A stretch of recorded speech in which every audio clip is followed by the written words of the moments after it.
मौसम का मिजाज बदल रहा है। दिल्ली समेत उत्तर भारत में शीतलहर का प्रकोप देखने को मिल रहा है। यूपी समेत कई राज्यों में बारिश की संभावना भी जताई जा रही है। तो इस बारिश के साथ ओलावृष्टि की भी लेकर अलर्ट किया गया है मौसम विभाग की ओर से। तो वहीं दिल्ली एनसीआर समेत उत्तर भारत में शीतलहर का प्रकोप जारी है। यूपी, हरियाणा समेत राजस्थान, मध्य प्रदेश, पंजाब और बिहार में बारिश होने से पारा काफी हद तक नीचे आ गया है। दिल्ली एनसीआर समेत यूपी, मध्य प्रदेश में आज भी बारिश होने के आसार हैं। मौसम विभाग के मुताबिक अगले 3 दिनों तक उत्तर भारत के संबंधित राज्यों में बादलों की गरज के साथ हल्की सी मध्यम बारिश होने की संभावना है। वहीं यूपी और दिल्ली समेत उसके आसपास के राज्यों के लिए आज मौसम विभाग ने तेज बारिश और ओलावृष्टि का अलर्ट जारी किया है। इसी पर ज्यादा जानकारी के साथ गाजियाबाद से मेरे सहयोगी हैदर अली हमारे साथ जुड़ रहे हैं। हैदर, सितम कहीं ना कहीं अब ढा रहा है ये मौसम, बारिश भी हो रही है और गाजियाबाद, दिल्ली एनसीआर में इस समय भी बादल छाए हुए हैं। क्या कुछ अपडेट क्या नजर आता है आगे आने वाले दिनों में? देखिए, इनकी अगर गाजियाबाद की हम बात कर लेते हैं तो गाजियाबाद में जो इस वक्त पारा है वो 6 से 19 के बीच में रहने वाला है। वो 11 किलोमीटर प्रति घंटे की रफ्तार से हवा चल रही है। ये हवा जो चल रही है इसके अंदर इतनी सर्द है कि लोगों को इस परेशानी का सबब बन चुकी है। क्योंकि इसी से ही इसको सुनपन कहते हैं, इससे हाथ पैरों में सुनपन हो जाते हैं और लोगों के हाथ पैर जो है वो खासकर भी सूज जाते हैं और खासकर भी दमे वाले मरीजों के लिए परेशानी भी है और उसके साथ साथ एक खतरा भी है। तो इसको लेकर भी लगातार जो लोग हैं वो अवॉइड कर रहे हैं घर से बाहर निकलना। जरूरती जो चीजें हैं, सामान है या उन्हें कुछ कहीं शॉपिंग करने के लिए जरूरत में जाना है तभी वो घर से बाहर निकल रहे हैं। गाजियाबाद में प्रशासनिक अधिकारियों की तरफ से अगर व्यवस्थाओं की अगर हम बात कर लेते हैं तो व्यवस्थाओं में रैन बसेरों की जिस तरीके से व्यवस्था की गई है, लेकिन इसके अलावा भी बहुत सारी व्यवस्थाएं उनकी जो करनी बाकी है वो नहीं हो पाई है। क्योंकि इस वक्त गाजियाबाद के अंदर जो पिछले अस्थायी जो रैन बसेरे थे उसी के अंदर इंतजाम प्रशासन की तरफ से किए गए, लेकिन और ज्यादा इंतजाम जो है वो करने की जरूरत थी। क्योंकि बहुत से लोग ऐसे हैं आज भी इस ठंड में बाहर रोड पर सो रहे हैं या रेलवे स्टेशन के बाहर सो रहे हैं। तो ऐसे में प्रशासनिक अधिकारियों की तरफ से जो जिम्मेदारी दी गई थी, जो निचले स्तर के अधिकारी हैं कि उनसे के लोग रोड पर ना सोए, उनको लेकर रैन बसेरे तक पहुंचे, तो वो कहीं ना कहीं धाराशायी होते हुए नजर आए।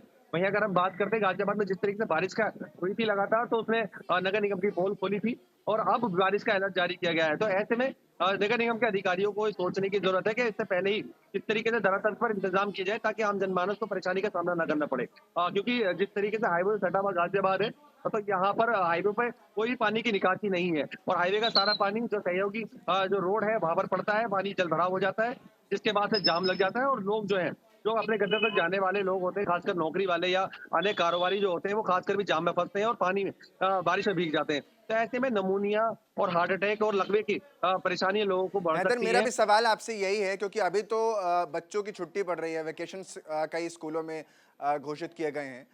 ऐसे में जब स्कूल खुलेंगे तब और ज्यादा परेशानी होगी। अस्पतालों का हाल क्या है?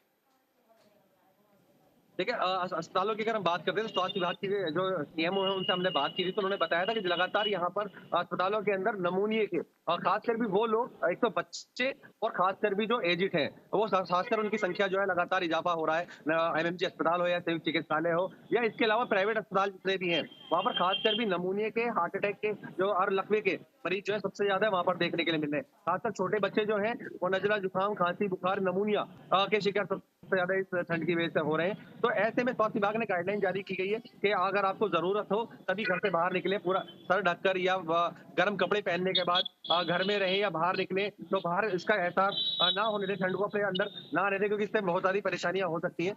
लेकिन स्वास्थ्य विभाग ने जिस तरीके से काम गाइडलाइन जारी की है वो काबिले तारीफ है, लेकिन प्रशासनिक अधिकारियों की तरफ से जिम्मेदारियां बनती हैं, जैसे कि हर साल नगर निगम की तरफ से हर चौराहे पर लकड़ियां का अलाव की व्यवस्था की जाती थी ताकि कोई भी व्यक्ति अगर वो आस पड़ोस में है या कहीं किसी का वेट कर रहा है या कहीं रोड पर सोने वाला व्यक्ति है तो वो आग के पास बैठकर आराम कर लिया करता था या हाथ टिपकर अपनी ठंड को दूर कर लिया करता था। लेकिन इस बार ये व्यवस्था नहीं की गई है, जो खासकर भी बहुत ज्यादा लोगों को परेशानी का सबब बनी हुई है और लोगों को परेशान भी कर रही है। क्योंकि आम जनमानस जो है वो इस कड़ाके की ठंड की वजह से जनजीवन जो है उनका अस्त व्यस्त हो चुका है और इसका प्रकोप जो है वो गाजियाबाद के वासी अब झेल रहे हैं। जी अंकित। हैदर, क्योंकि ऑफिस वाले लोग जो हैं वो सुबह से ट्रैवल करते हैं, वृद्ध लोगों को ज़्यादा दिक्कतों का सामना करना पड़ता है। एक तो पोल्यूशन भी दिल्ली एनसीआर में देखने को मिलता है, दूसरी तरफ इस तरह से ठंड अगर बढ़ रही है तो अस्थमा के जो मरीज़ हैं, जिसको आप निमोनिया कह रहे हैं, अस्थमा के जो मरीज़ हैं, उनके लिए ख़ास क्या हिदायत अस्पतालों की तरफ से जारी की गई है? डॉक्टर्स क्या कुछ कह रहे हैं? देखिए, स्वास्थ्य विभाग की तरफ से ये गाइडलाइन दी गई है कि जितने भी नमूनिया के जो मरीज हैं, जो ऑलरेडी हो चुके हैं, तो वो गर्म पानी का सेवन करें और घर में रहें और घर से बाहर ना निकलें। अगर ज़रूरत की चीज़ हो और तभी उसको लेकर बाहर निकलें। और इसके अलावा बच्चों के लिए खासकर हिदायत दी गई है। स्कूल बंद हैं अभी, लेकिन प्रशासनिक अधिकारियों को और शिक्षा विभाग के अधिकारियों को ये सोचने की ज़रूरत है कि छोटे बच्चे जो सुबह स्कूल जाते हैं, उनको इस ठंड से बचाने के लिए क्या उपाय किए जा सकते हैं। हालाँकि समय बढ़ा दिया गया। हमने न्यूज़ इंडिया ने प्रमुखता से इस खबर को चलाया था, तो 2 दिन की छुट्टी भी डीएम के द्वारा की गई, इंदु बिक्रम सिंह के द्वारा। लेकिन इसके अलावा बहुत सारे काम ऐसे हैं छोटे बच्चों के लिए, जो करने पड़ेंगे स्कूल के लिए। इसके अलावा अगर हम बात करें, यहाँ गाज़ियाबाद के अंदर तकरीबन 50% लोग ऐसे हैं, जो खासकर नोएडा या दिल्ली के अंदर नौकरी करने जाने वाले लोग हैं। वो खासकर भी जो खासकर टू व्हीलर में जाते हैं, तो वो खासकर भी अपने आप को ढककर और इस तरीके से जाते हैं ताकि वो ठंड से बचें।